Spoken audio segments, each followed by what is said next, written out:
students and recent graduates, or maybe soon to be graduates, really shine in this virtual market. And I'm excited because, Larry, you're going to be talking about how career centers can engage with employers to have more opportunities for these students and new graduates.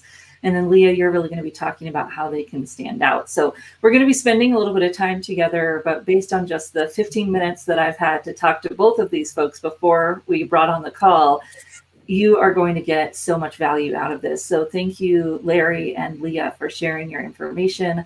I'm excited for people to be able to have these tools for their career centers and for their students. So Larry, why don't you just say a little bit about where you're joining?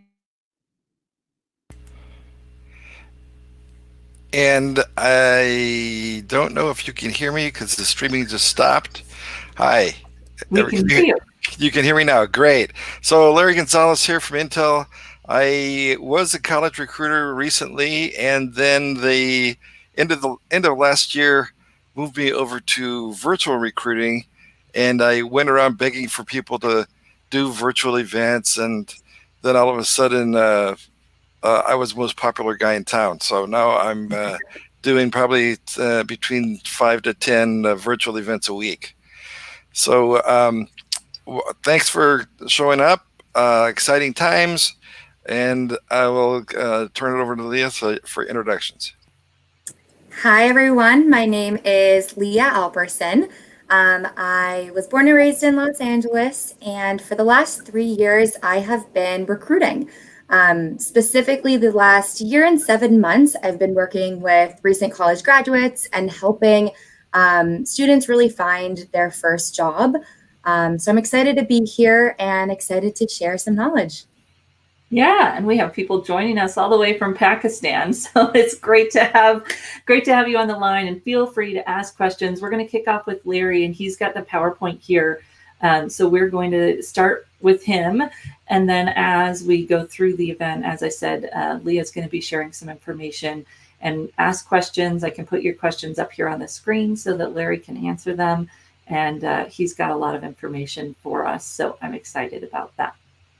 All right, Larry, we'll let you go ahead and get started. Yeah, and it's thank you, and it's great to see people from all over the world. You know, Intel is a global company, and it's kind of interesting to see, you know, in the U.S. what our platforms are like versus like TikTok and some of the other ones in Asia.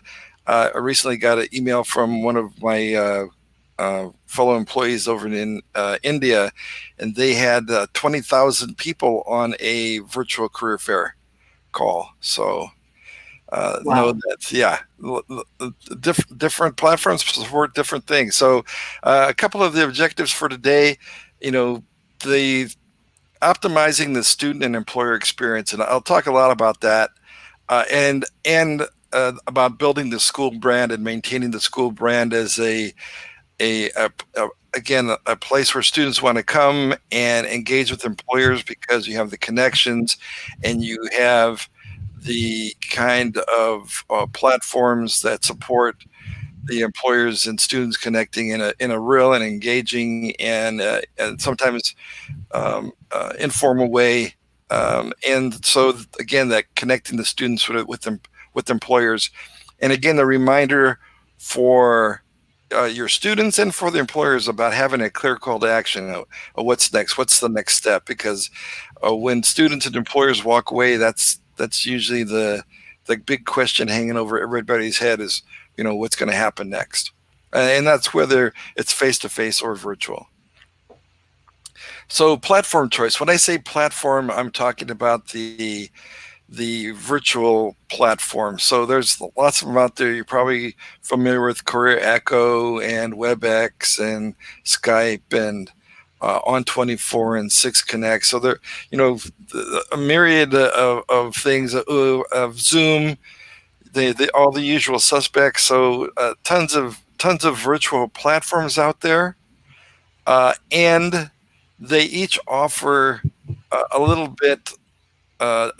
Some different functions and features, but again, if you keep the student and employer experience at top of mind, you're going to do really, really well in your choice. So I'm going to go through some chat and audio and video options, and explain why they're important. So some platforms support text chat. Really, really good. A way to engage either in a room or auditorium type setting, or a one-to-one chat where a manager or a recruiter and a student can chat privately.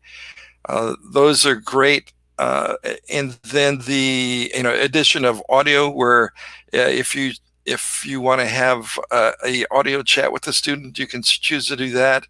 And then some platforms even support video chat. So touch of a button, next thing you know, you're chatting via video with the student one-on-one.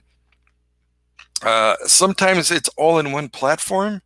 Other times you have to kind of mix and match. You'll have one platform for the audio chat, and then if they want to have a video chat, they go to another platform and take it over there. The most important thing, I think, is the resume uploading and viewing. Some platforms support this, and I'll explain kind of in depth what I mean here, because it's so important.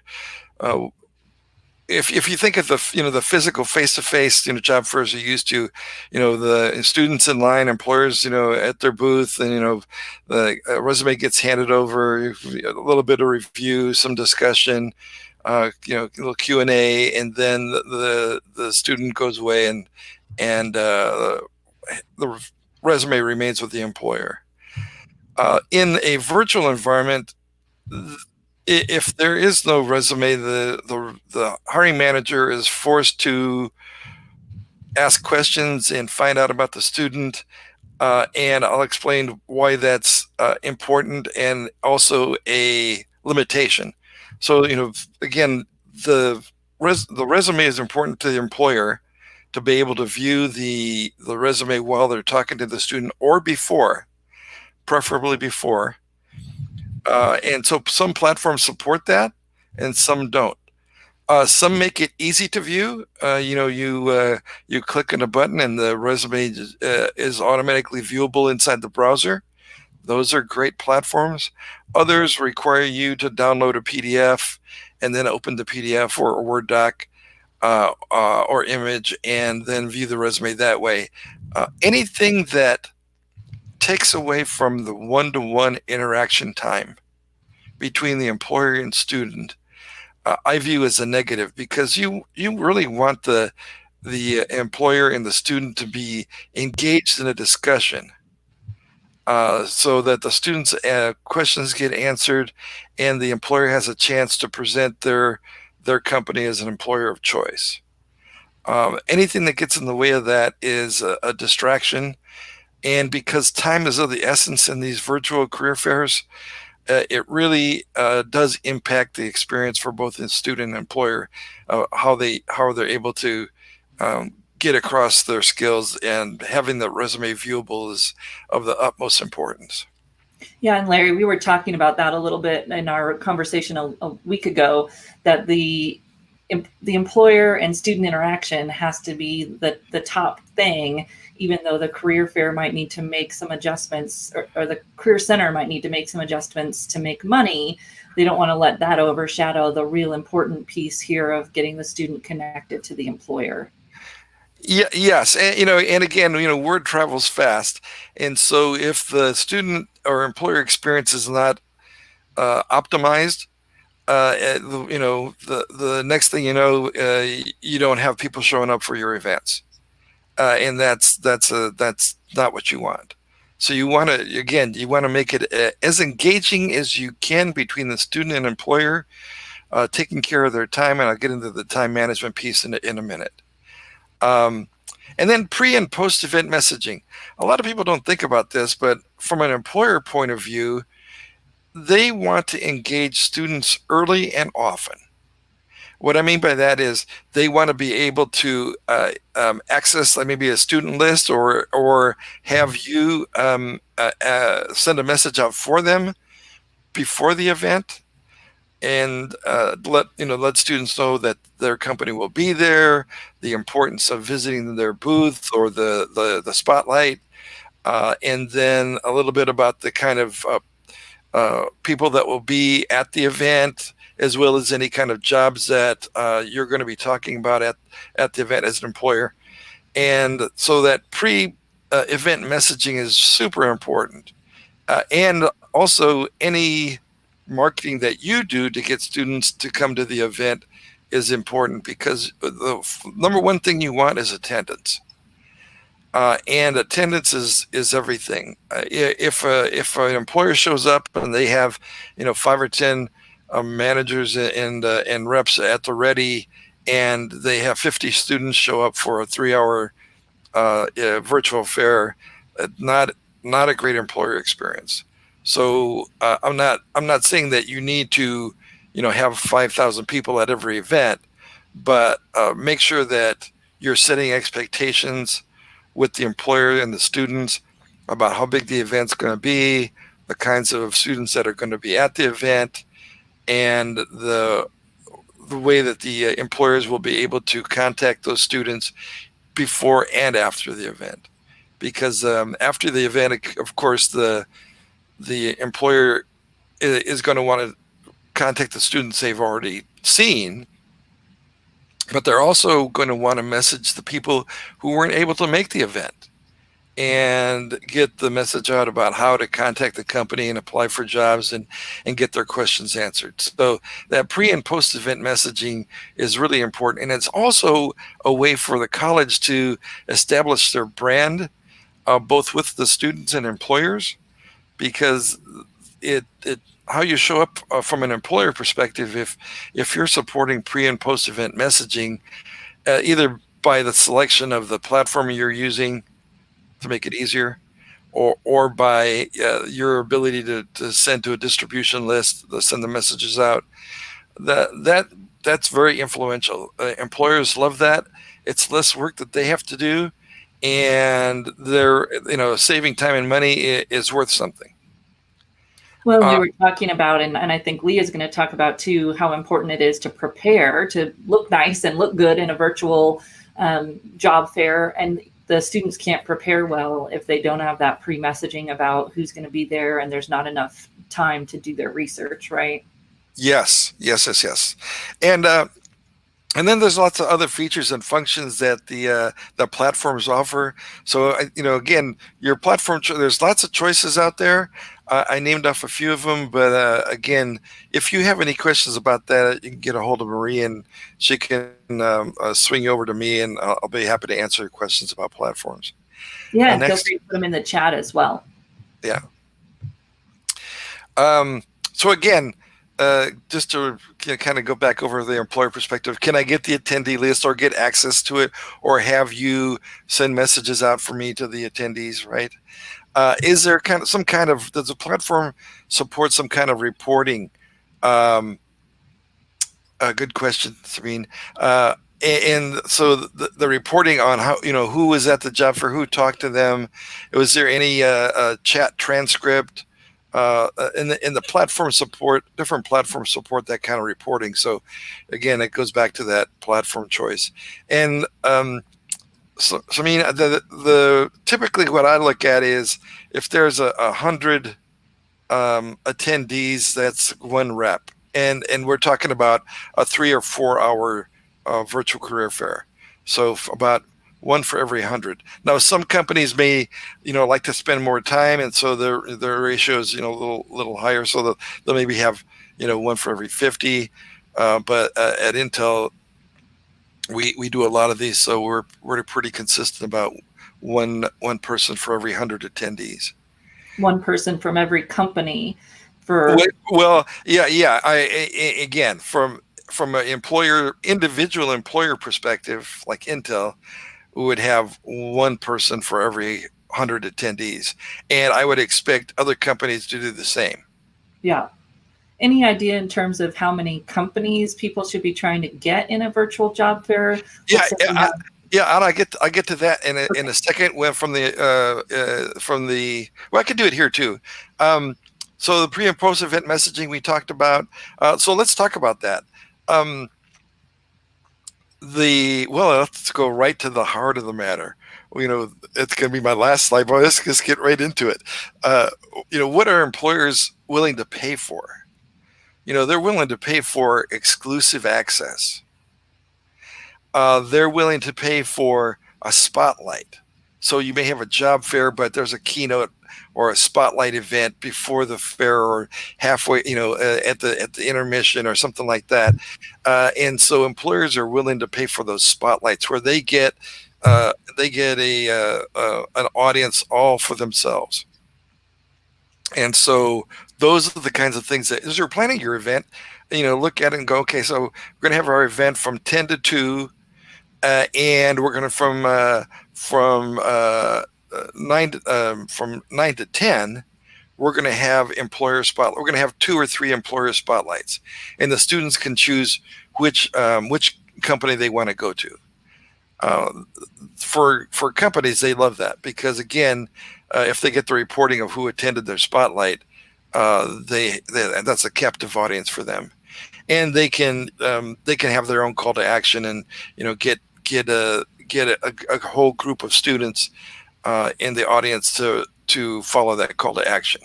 So that's worth its weight in gold. Again, the attendee list too, of course. The other thing from an employer's perspective, and here goes back to that platform piece. These next 3. How do you manage the chat?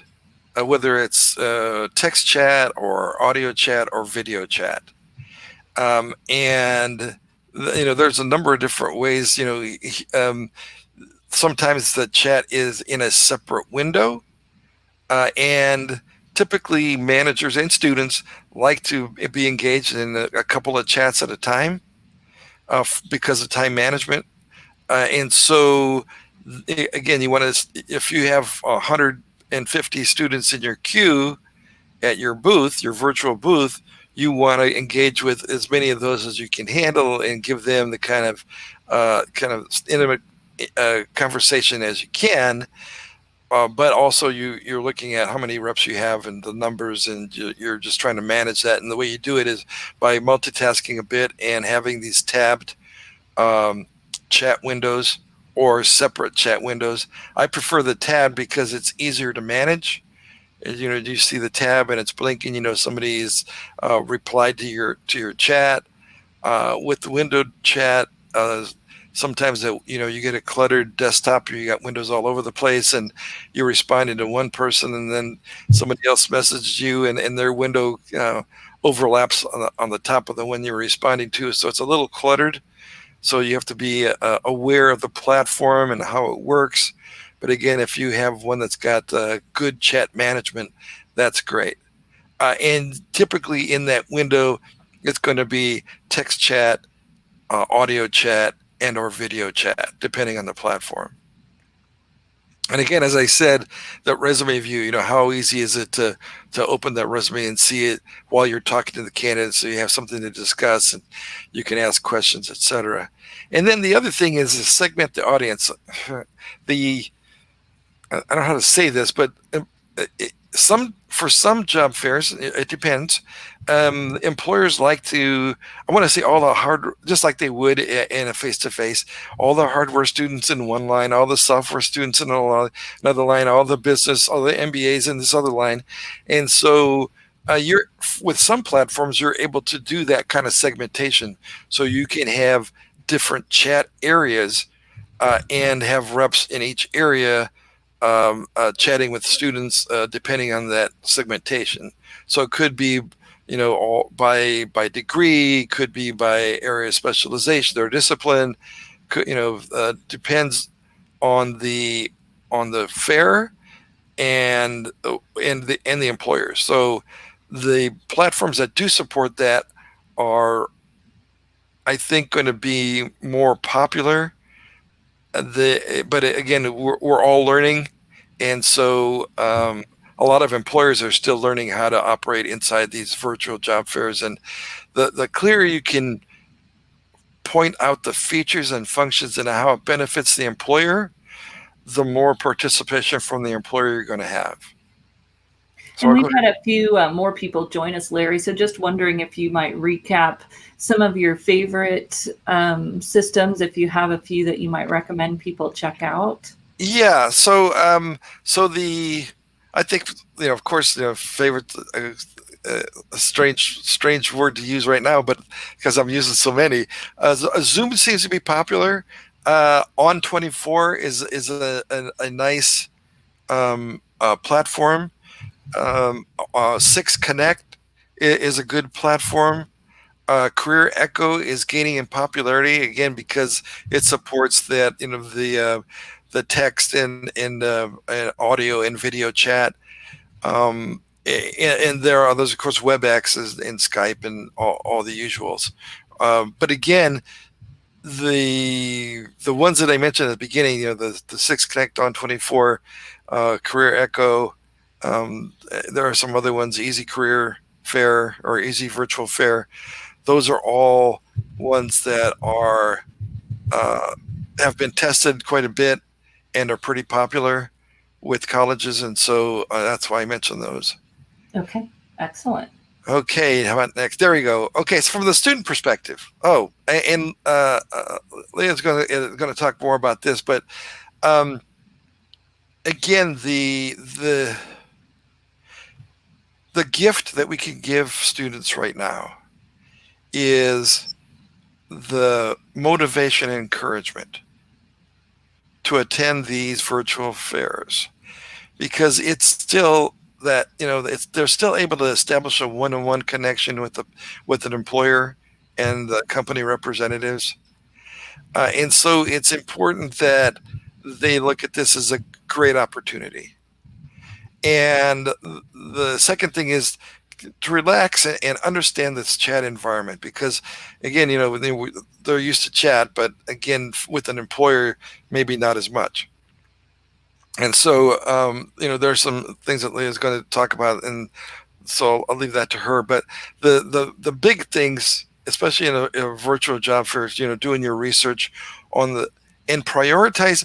When I say prioritize, if you have a number of employers, let's say 10, 20, 50 employers at your virtual job fair,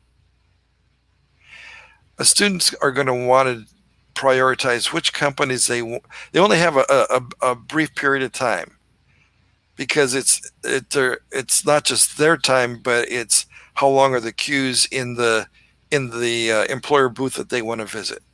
So they have to prioritize their time and go, okay, here's my top 5 employers that I want to visit at this virtual job fair. And here's my, it used to say 30-second pitch, but in a virtual environment, it's, sometimes you don't have 30 seconds to make your pitch. So I say the 3-second pitch, and usually it's a quick cut and paste of your executive summary. The key points in 3 to 5 bullets, no more than that, of why you're interested in the company and you think you'd be valuable to the company, and the kind of role that you're looking for. That's invaluable. So again, do a little bit of research on the company, prioritize the companies that you want to see, and have that something quick that you can cut and paste into. And so you want to have for students, have a notepad open where they can cut and paste either questions, that 3-second pitch, other key things that that they think the employer will want to know and have a response to, or in the course of talking to an employer, maybe they came across a question that was particularly challenging, and then they came up with the answer that they thought was great, and they want to cut and paste that answer into that notepad so they can use with other employers and at other virtual career fairs. That's great. So kind of having a running FAQ of all the the things that you want to mention, questions you want to ask, answers you want to give, so that you can use and reuse that in the course of these, because then it saves you time in keyboarding, right? And you have more time then to interact with the employer. So yes, exactly so, Christine. Yeah, the 3 second pitch. When I say 3 seconds is, is that cut and paste, right? In 3 seconds, not how long it takes you to write, keyboard the whole thing into the chat window. For me, that can be very time consuming, and time is of the essence in these virtual career fairs because some of them are on a timer. So the employer set a timer for how long they spend with each candidate. And so you want to make, as a student, you want to make the most of your time inside that one-on-one chat with an employer. So they might have 3 sentences written down, right? You want it to be short, even though you're cutting and pasting it in 3 seconds. It can't be this huge, long pitch, right? Yes. I mean, just like anything else, right? Huge chat, employers, it's not like they don't take the time to read, but they're used to that. They don't have the time. It's okay. Right. They don't have the time to read. Yeah, they're because again, they're multitasking, right? Multitasking in time. They're probably the employer and the student are probably talking to 2 or 3 people at once, right? The student may be talking to 2 or 3 employers at the same time, and the employer may be talking to 2 or more students at the same time. And so it's really kind of important that, again, the student have some kind of a FAQ of stuff that they want to use and reuse in the course of not just this event but other virtual events, because the same MO applies. And the other thing is where employers have a call to action, of course, right? They have a call to action. They want to get people to apply. They want to get people into their database. They want to establish some kind of one-on-one connection with the students, and they want to, drive action. So, for those top students, apply online quickly. Get in our database. And follow the bouncing ball, because we want our sourcers and recruiters to have access, and managers to have access to your resume as soon as possible, right? So they're collecting names, they're sending people and telling people to get into the system, and it makes it easier when there's a clear call to action from the employer, and that's the next step, right? But the students as well should in their mind have a clear call to action. What's the best way for me to apply? What's the best way to get visibility with your recruiters and managers? What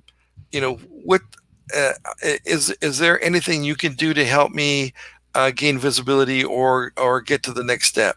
What are the steps that you recommend I take to either network with people in the company or get my foot in the door? All those questions should be the front of mind with the students, because a lot of students stop at, here's my resume, and wait for some kind of, oh, great, and you're really interested. And then they, step away and go, God, they were interested in me, or they were, they weren't interested in me. But with the clear call to action that on the student's part, it helps kind of keep that motivation and encouragement and drive alive, because one thing that stands out to employers is, has a student done their homework, did some research at the company, and are they excited and interested in the company? Because it's all about interest and availability to the employer, right? They want to know that the student's interested and available. And then if there's a good match, then let's go to the next step.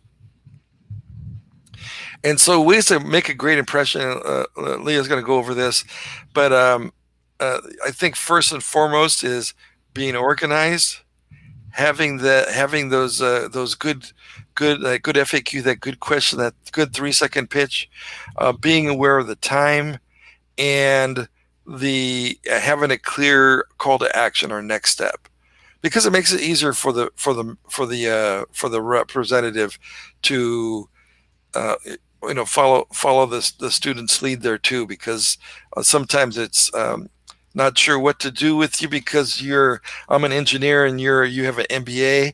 But if you have a good follow-up question, like for an MBA student, what do you suggest I do next? Is there another event or a page or a landing page or somewhere I can go to find out more?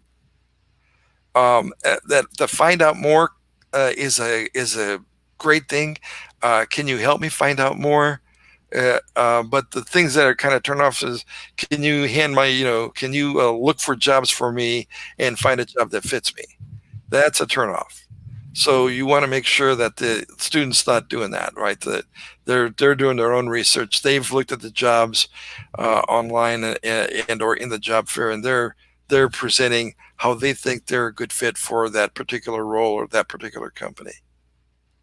How was that? That was a lot, huh? That's good. So kind of the overview there is they want to have their 3-second pitch. They want to have good questions that they want to ask about the role and know as much as they can to have questions that are thoughtful.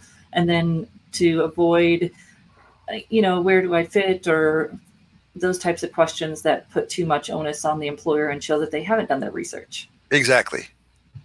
Well said. Okay, so let's talk about this because this is my favorite part.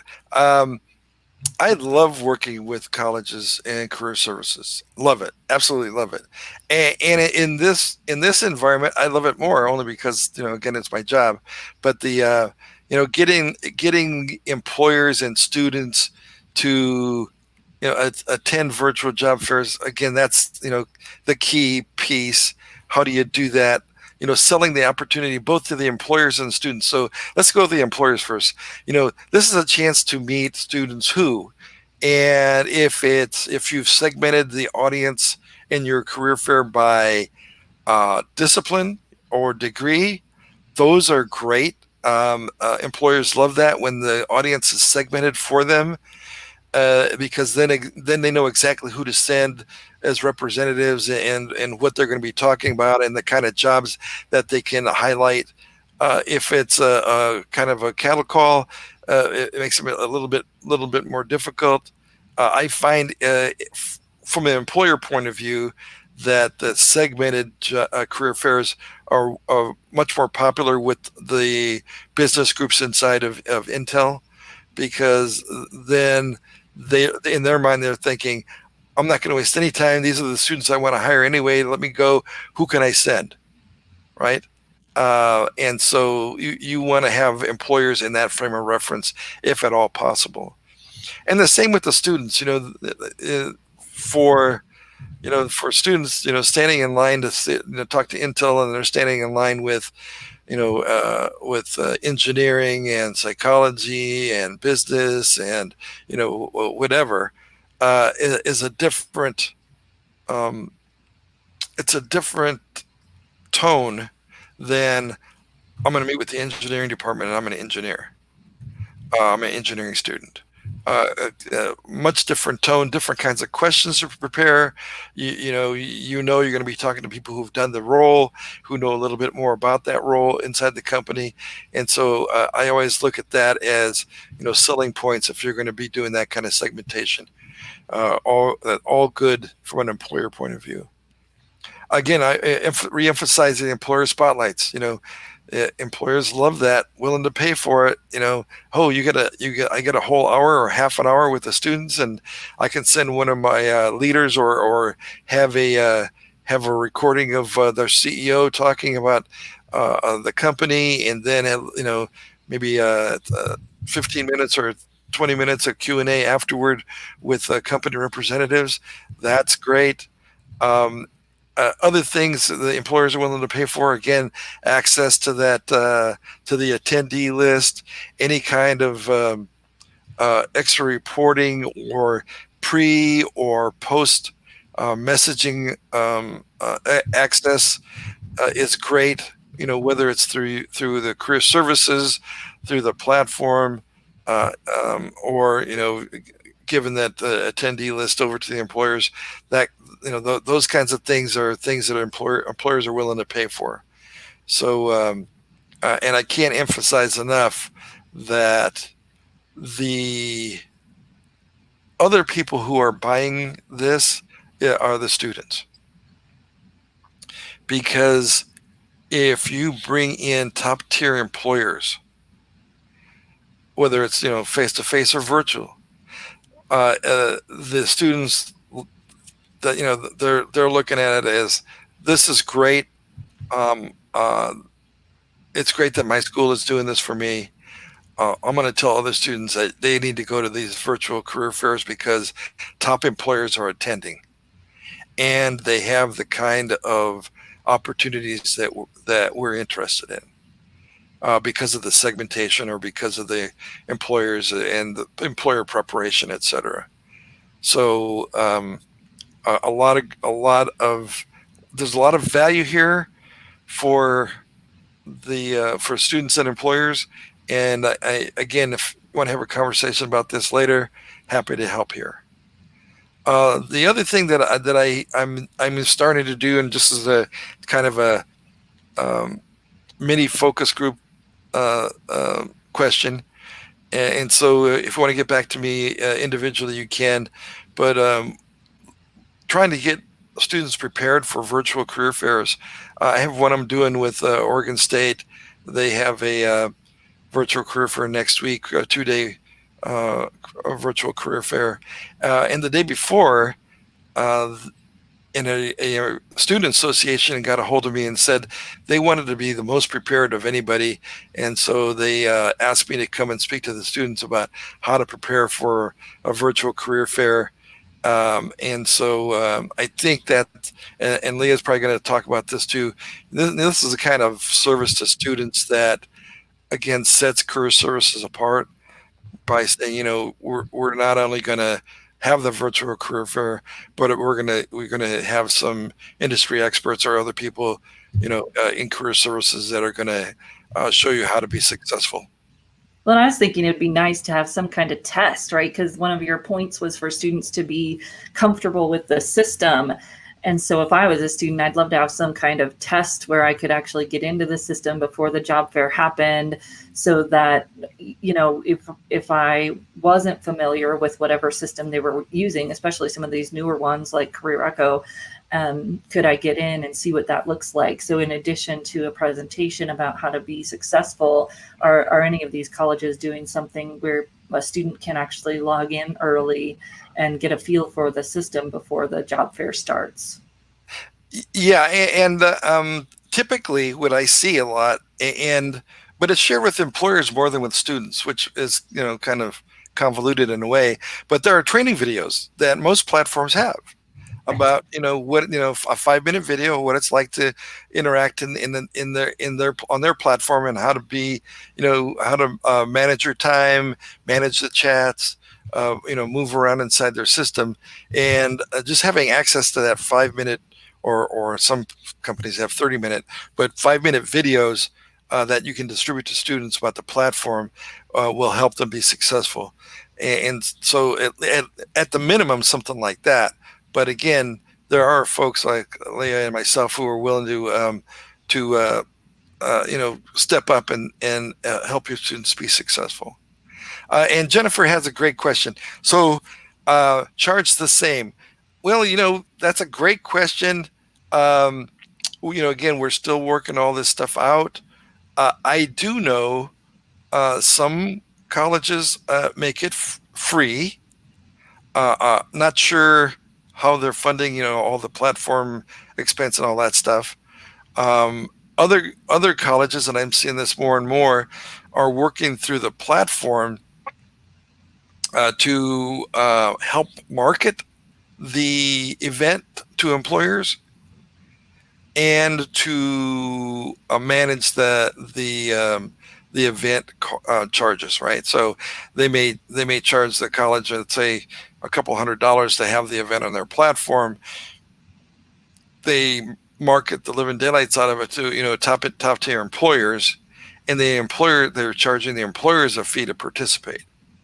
But the platform is kind of helping to manage that for the college. So as you see this, pricing, just like anything else, pricing is everything. So I anticipate seeing more more um, more career fairs charging.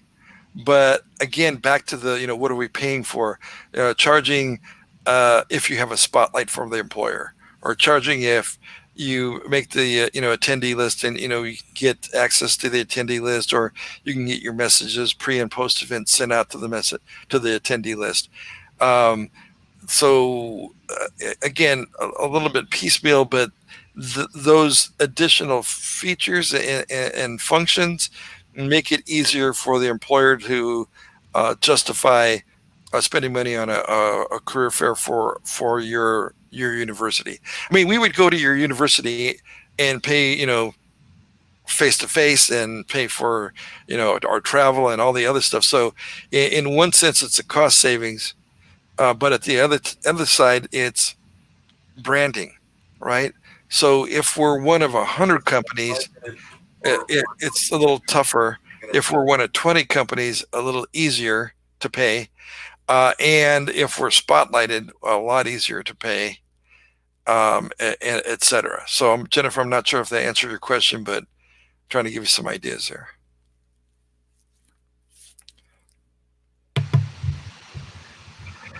Yeah. Okay. So, Christine, great question.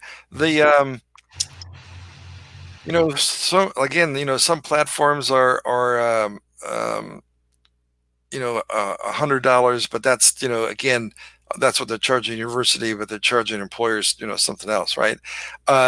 Typically, when I go to a platform, it may cost me up to $15 to $3,000 for an event, depending on the platform. And so again, you want to do a little bit of research, get get the platform folks, little competition against each other. And the one thing they like to hear is, we're going to do multiple events through the course of the year, and we're going to do them on your platform. That's what the platforms want to hear. If you're saying, I want to do one event in the fall and one event in the spring, probably going to get less of a deal. So again, when it comes to cost, depends on the platform, and how many times you're going to do the events.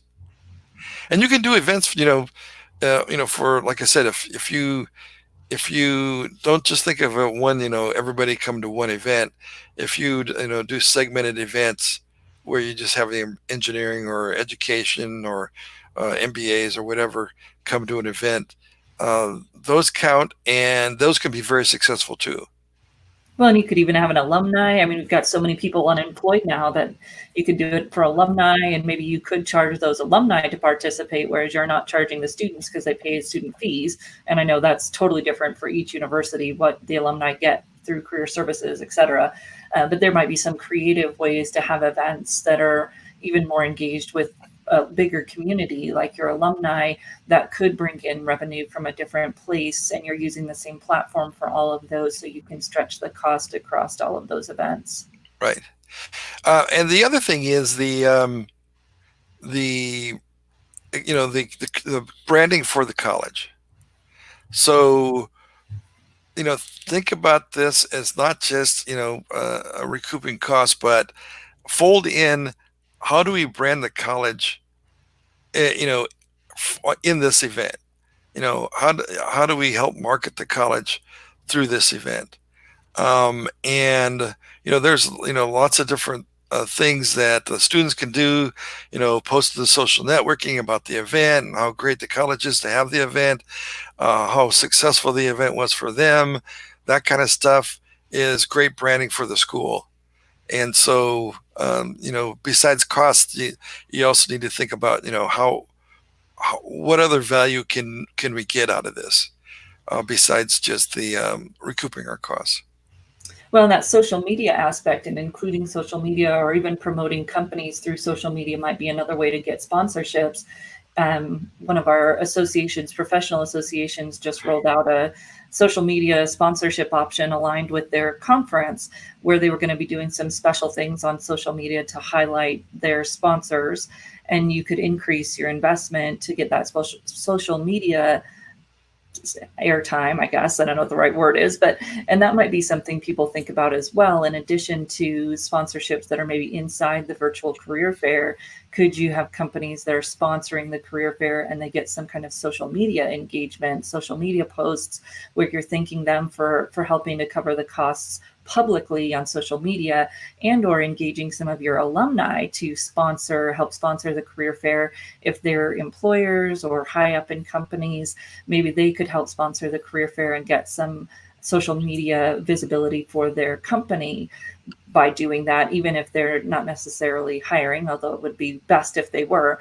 But there's a lot of creative ways, I think, that you could get people engaged and help them and help you by having some kind of social media sponsorship activity.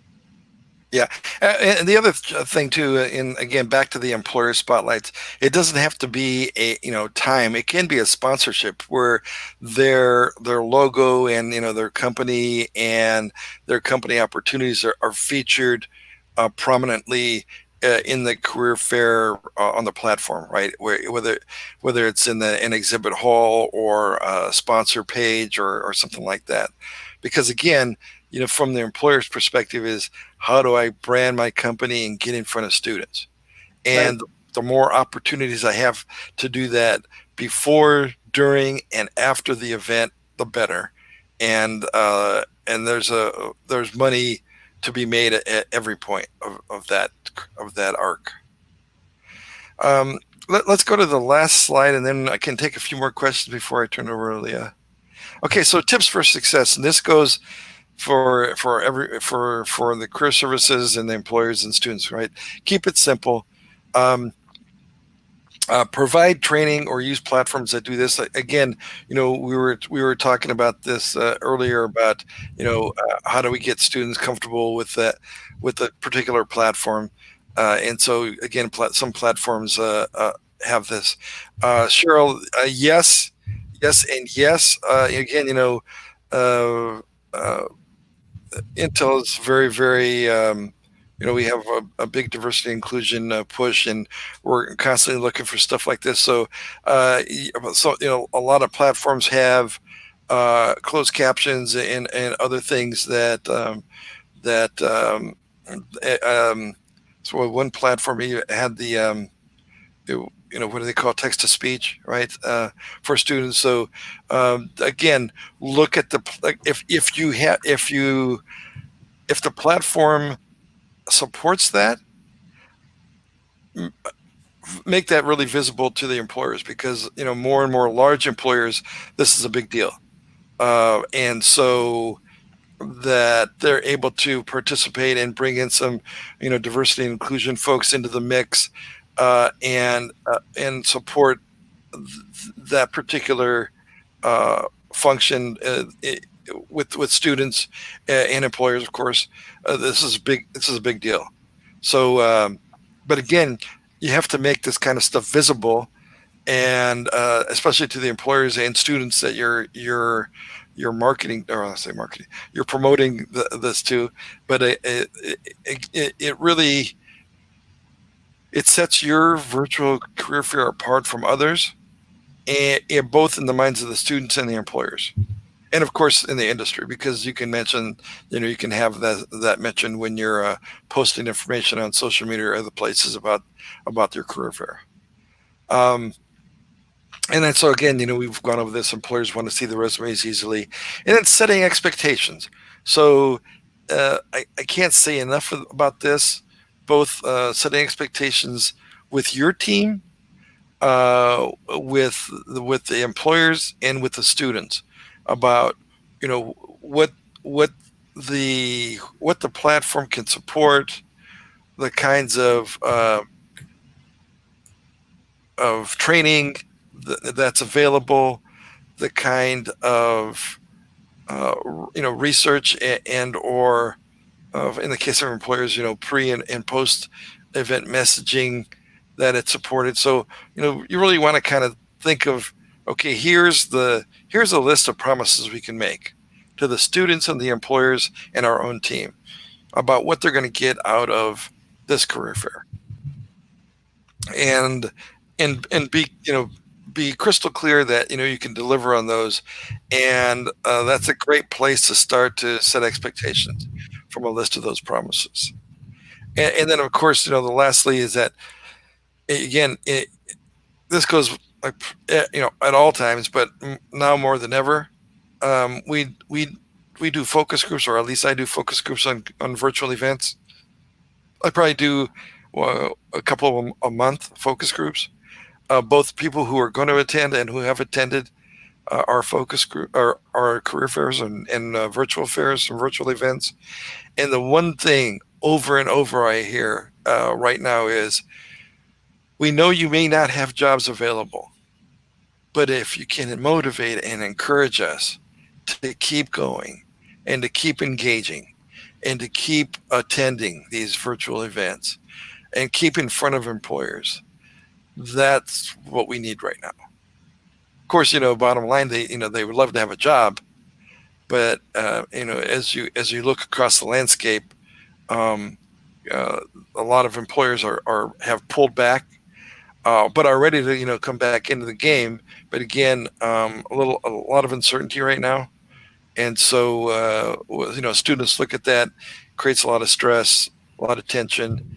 And employers, and I tell this to our team as well as any other employers that I have a chance to talk to, is please, please, please motivate and encourage the students to stay engaged, to stay active and stay in action, and stay visible, because that's what's going to, when the wheel turns around and things change, that's what's going to make them able to get up back on the horse and start riding. Okay, any other questions?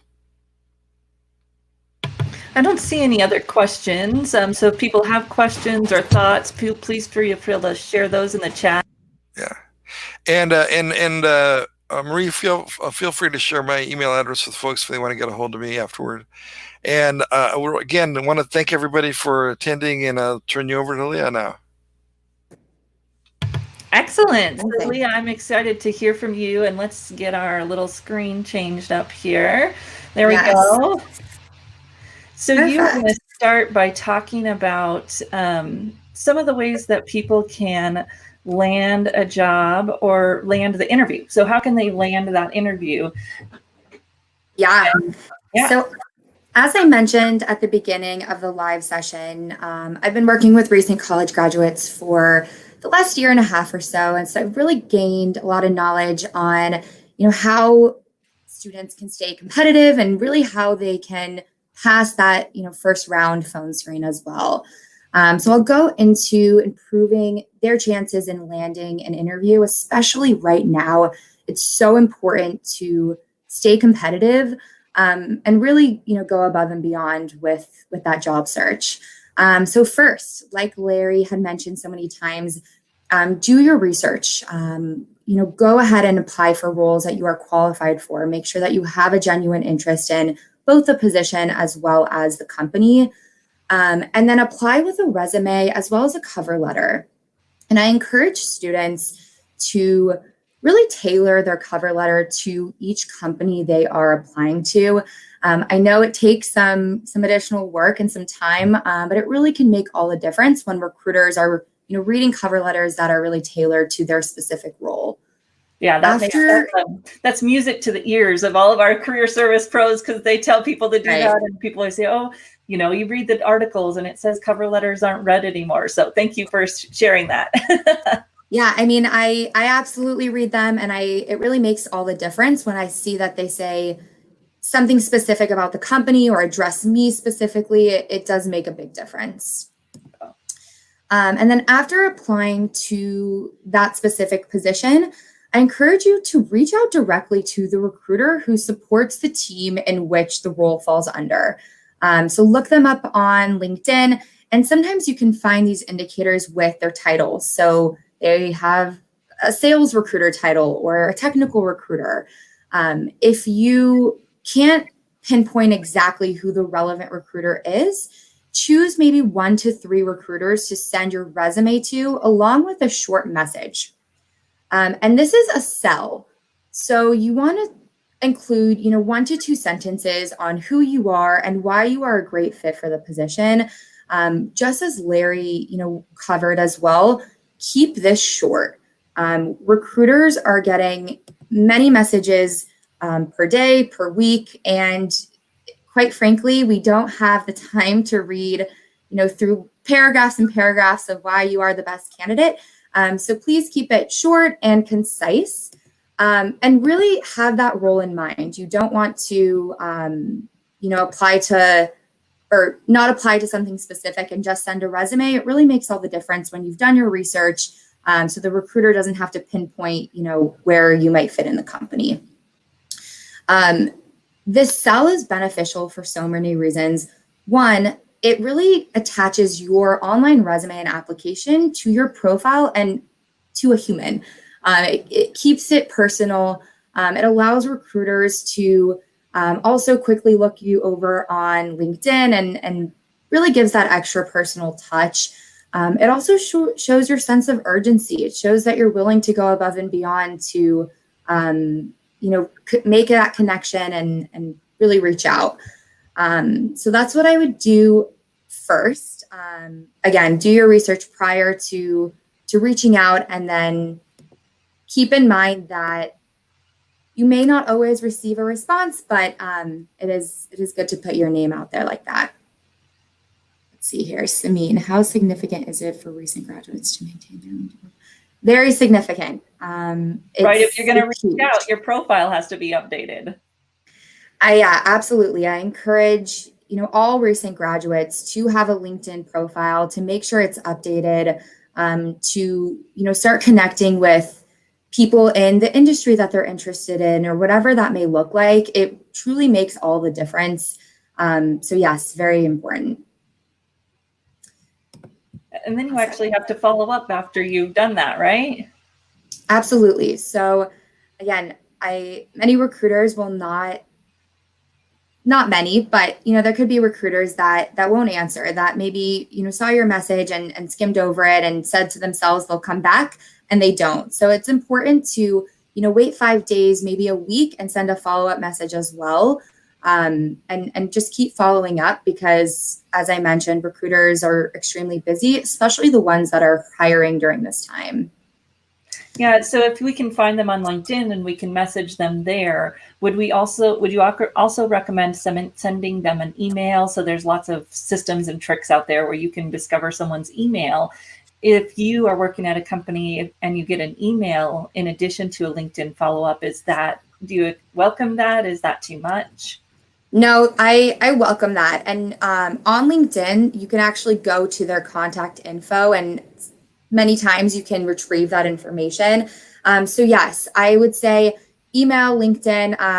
I would avoid other social media platforms, Facebook, Instagram, things of that nature, and really stick to just email or LinkedIn. But yes, it's, double more effective when they're getting an inbox message as well as an email.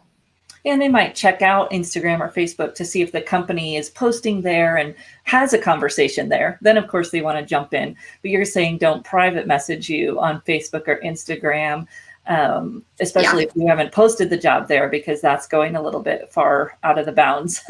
Exactly. Yes. And before we move on to what to do to succeed in that first interview, I just want to be able to let Larry answer this question.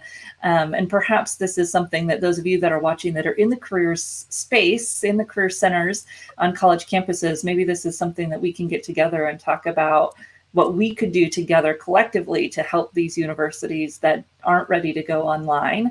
But Larry also wanted to see if you had some thoughts for universities who aren't ready to go online with their job fairs yet. How can they support their students? Great question, Cheryl. So thank you for that. Well, a couple of things. Get a hold of all the employers that would normally attend your career fair, right? the face-to-face ones, get a hold of all of them and ask them if they're doing virtual career fairs, or if they're doing WebEx or on 24, some kind of virtual event to meet students. Because again, companies are in the same boat as the colleges, right? So limited travel, stay in place orders, that kind of stuff. So for example, Intel, we're not able to go. I mean, even if you were open, we couldn't go to your college to go to your career fair, right? So because of our travel restrictions. So right now, I would say get a hold of the companies, find out if they're doing career fairs to the universities that they would normally attend but can't. And then the trick is again, back to that, how do you make money? The way to make money there is to provide that pre-event and post-event messaging, right? We have a distribution list to our engineering students. We'll be happy to help you. This is how we can help you. We have, those kinds of things are all really, really important. So again, get a hold of the employers that would normally go, see if they're doing virtual stuff, and then play there. Excellent. And I just put up the message that if your college is in that boat that Cheryl's talking about, that their employer relations team isn't ready to go virtual yet, let's get a group together and chat and see what we might be able to do together with our collective reach, collective connections. So, all right, let's move in here, Leeya, to how they excel in that first interview once they've done it. So you've been talking about how they can connect and how they can connect to those employers. And then what? They get the interview and they're excited, and sometimes they blow it, right? Exactly. So, you're a candidate, you have reached out and you ended up landing, that first call with the recruiter. I'm going to go through some tips and tricks that have really stood out to me over the last year and a half when working with recent graduates. And the first is do your research prior to the call.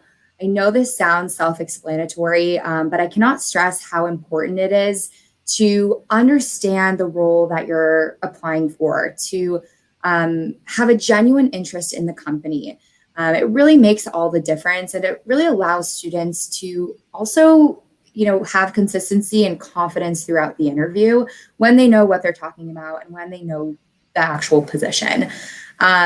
Keep in mind that recruiters are also many times the gatekeeper, right? So they are the ones that are typically making the decision whether or not they want to pass you into that next step and really put you in front of a hiring manager. So you really want to treat that first phone call just as you would when interviewing with somebody on site or virtually. So doing your research is so important. The next point is to really be brief and concise with your answers. Many times, most times that you will interview with a recruiter, at some point in the call, they're going to ask you to briefly explain your background or your experience or your work history. And you want to really spend time practicing this prior. I've had plenty of calls where I ask this question and people go into a tangent where they're speaking for 6, 7, 8 minutes of what they've done in every single year that they have lived. So try to avoid that. I'll be transparent. Recruiters will start to lose you around that 3-4 minute mark. You really want to be concise and brief and practice your experience. Practice talking about it the night before. Yeah, that. And I would also tell us about yourself, right? Tell us about yourself and your experience, and as you said, have that practiced, have it down 2 to 3 minutes tops. Exactly, and you can be personal with it as well. I was born and raised in Texas. I went to U of A. You can add some personal touches in there, but really try to highlight some of the key things that you've been able to do in the last 4 years. I would also encourage you to caution going into high school, right? Keep it to your experience within the last 4 years at a university, because many times that's the most relevant experience. That's what we're looking for. And we don't necessarily want to hear that you were, basketball queen back in 8th grade. So just keep it relevant and be concise. Next, I think it's really important to avoid being too open to a plethora of different positions. And what I mean by this, if you are applying to an entry-level sales position, I'd really caution bringing up, moving into the tech department or moving into marketing. Many of you don't necessarily know what you want to do for the rest of your life, which is completely fine and understandable. But I would just really avoid bringing up too many different types of roles. The last thing that a recruiter wants to do is force fit you into the wrong department or, put you into a sales position just to have you 6 months down the line realize it's not the best fit. So many times, I'll jump on the phone with a candidate and I can tell within, the first 10 minutes if they're truly interested in sales or if they are, wanting to take the call with me to kind of get into a different department in the company. So I would avoid that. Again, it's okay to bring up that you could be interested in marketing and you're interested in sales. However, really understand the role that you're applying to and don't apply to the position if you're not truly interested in doing this role long term. Yeah, and this is so important. I had never thought that this would happen until I had a friend that was a recruiter and she said she was interviewing someone and they said, well, I'm not really interested in this job. Like, well, why would you waste your time and the interviewer's time interviewing, right? So Exactly. I think of this applying more to a job fair, but people do this in an interview and having our students be aware that if you're interviewing for a job, you're interviewing for that job. It's fine to say where you think you might be in 5 years, et cetera, but you really got to be excited about that job. Exactly. And we will know if we can tell that, you have a large skill set and you may be a great fit for another role in the company. It is our job as the recruiter to also see where you best fit. However, exactly like you just said, sometimes it's easy for us to disqualify candidates who just want to get us on the phone and aren't actually interested in the role that they applied for originally. Right. This one may be a little bit self-explanatory, but be confident, not too confident. And there's a really fine line, right? So you want to answer the phone with, hello, this is Leah. You want to show enthusiasm throughout the interview. You want to maintain high energy. You want to be as professional as possible on the phone by using the right vocabulary and, even surprising the interviewer with how much research you've done prior to the call. However, we want to know that you have a high sense of self-awareness. We want to know that you don't know everything, right? So, there's a really fine line with being confident and talking about your skill set and what you've been able to accomplish, and then going a little too far and acting like you may know everything. So I would just caution candidates to be aware of that because we definitely pick up on those things. So it's really important to be aware on, how you're coming across in the interview, still maintain that self-awareness and not act like you know absolutely everything. And interviewers also want to know that you're coachable and open to feedback. So, it's really important that you're able to show that. Again, all this sounds a little self-explanatory, but super important that you have great questions prepared. Something that I wish I knew, when interviewing is a lot of the time recruiters will actually answer your questions throughout their spiel of, the role or the company. So not only do you want to have 3 to 5 questions prepared, but have 1 to 2 backup questions. Have those questions that are a little bit more broad that maybe the recruiter doesn't cover. Because again, it shows and confirms to us your interest in the company, in the role. And it's just so important that you ask questions. Something else that I think really helps candidates stay competitive is doing the research on on who you're speaking to beforehand and adding a personal question in there. And this really makes all the difference. I have, a funny little bio on my LinkedIn profile. And when candidates even bring up things that they've seen that I've done in the past, or they bring something up that I've written or a blog post I've written, it just shows that they're going above and beyond. That again, they're doing their research, and it's really helps them in that interview with the hiring manager as well, right? Because it just reaffirms that they're interested in them, working for them, and working for the company. And it takes that conversation from just being so, professional and surface level to if I bring up your blog or ask you something about what you have in your LinkedIn bio, when did you first start playing tennis? I don't know, whatever it is, it just makes it so much more personal and gets that guard to go down so that then we can have a more connection.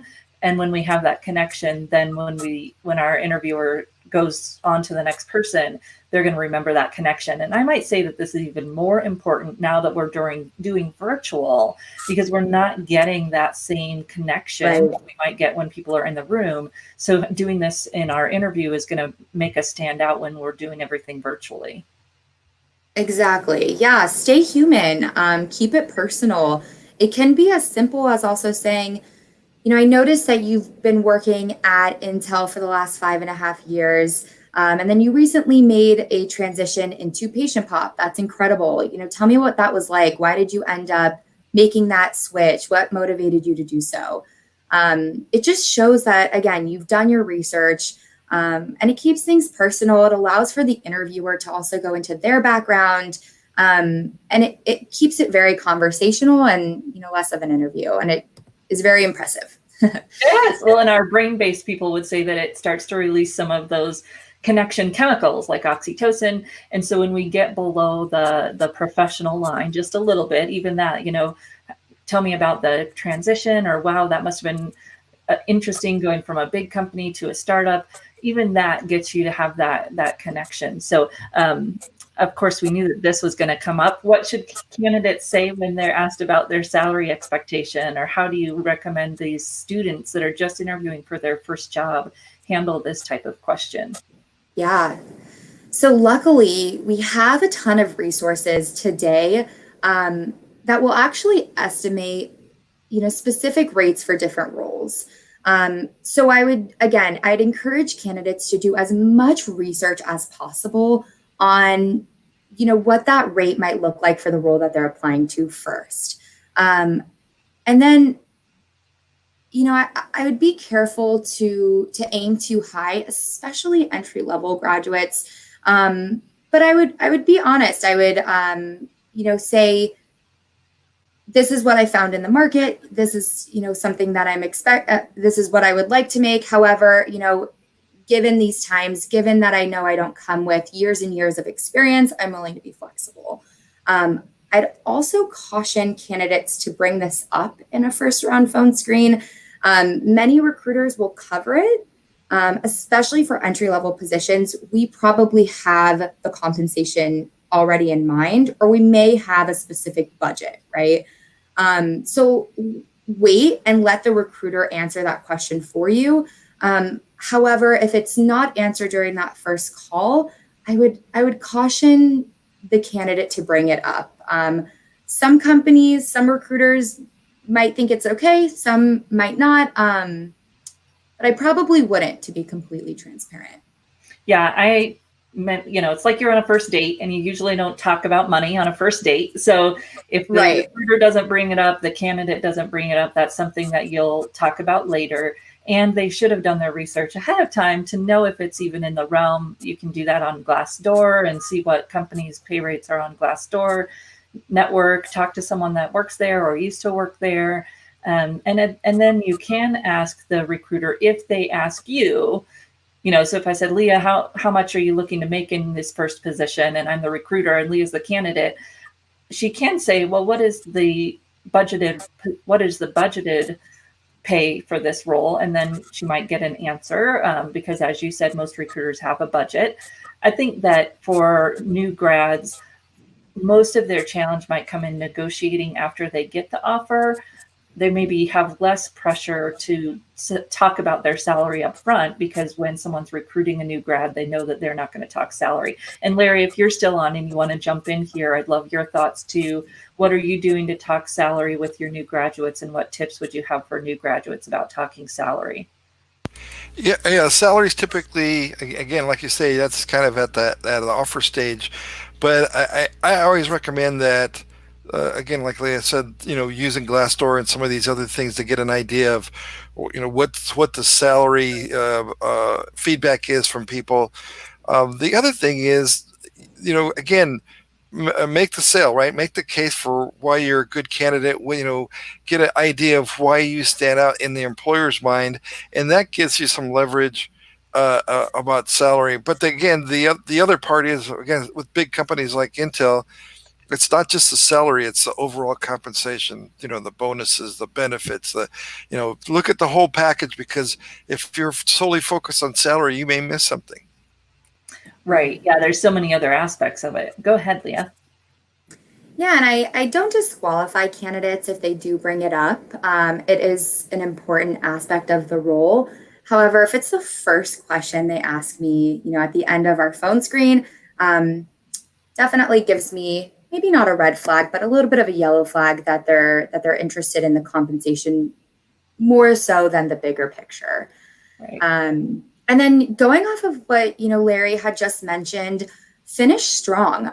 Don't be afraid to sell yourself at the end. And it can be as simple as, thank you so much for walking me through the position and what exactly would be expected of me when coming on board. After hearing a little bit more, I'm so confident that I can add a tremendous amount of value to your team.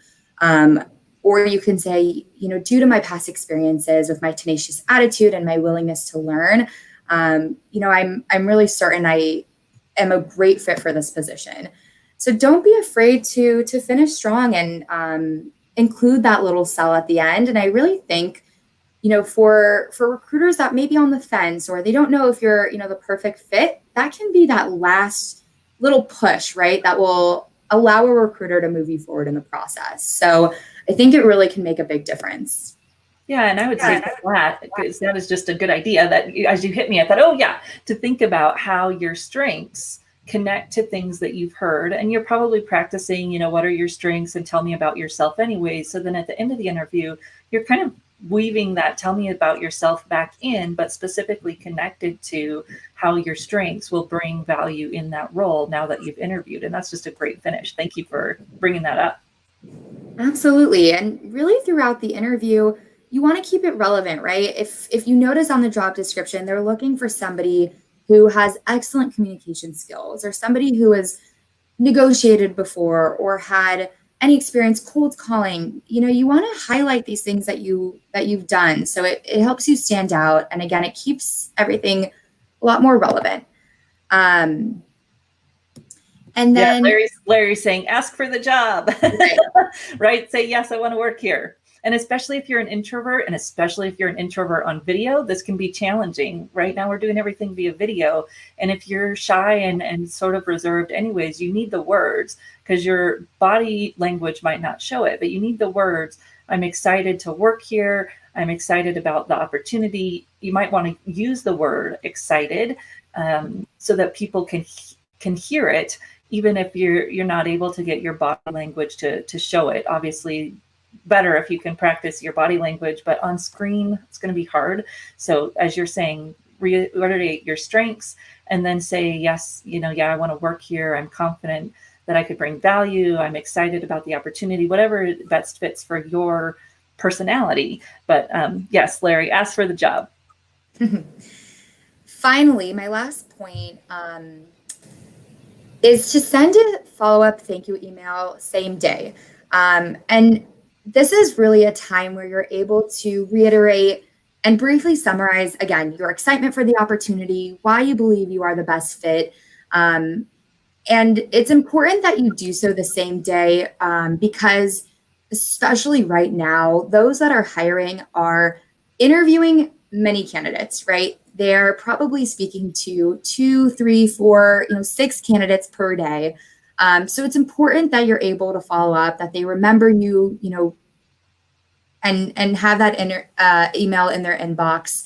Again, you want to keep it concise and brief. You don't want to ever go on long tangents or write long paragraphs, but it really just emphasizes your excitement and reiterates why we should move you forward in the process. And that's all I've got.